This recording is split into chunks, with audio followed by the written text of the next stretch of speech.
Kamishibai is just the box and the sticks and the stories. The performers in Japan traditionally, TV's kind of killed the art form there, but it used to be very popular, I think, after the war.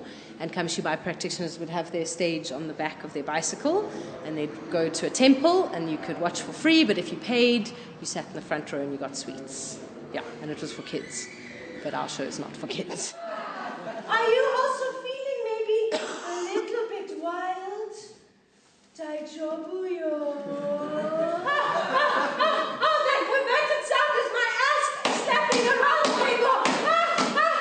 people. Went to Japan for 2 years to do the teaching English thing, and then discovered this kind of theatre. My one Japanese friend who I made was a 70-year-old farmer called Gansh, and he introduced me to a Kamishibai practitioner who actually lived in our town.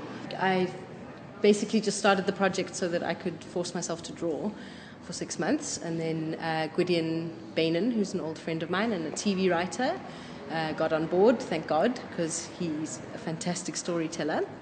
We imagined if a Kamishibai practitioner moved into a theatre space, how would they make it work? And that's why it has the analog lights and, you know, minimal sound and that kind of stuff. The stories were developed by Gwydion and myself.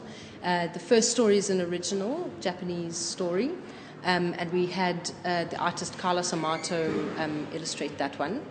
And then the styles, we thought of making the piece kind of a genre piece so that the audience could get a little bit of several different things.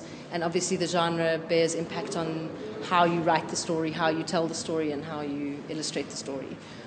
So it was quite a challenge to constantly be like, you know, you'd spend 2 weeks drawing pornography, and then you'd flip, and you'd spend 2 weeks doing Mandela collage. A South African story. Nelson Mandela, 1937. What is left unexplained to a certain extent is why is a South African girl doing Kamishibai? A feedback that we've gotten from people, they constantly wanted to know why, and so the Nelson Mandela story was how to put it into a South African context, but then make the style very Japanese, obviously, because it's in Japanese. And the words were taken from Japanese textbook explanations of the history of South Africa. They all lived happily ever after. The end.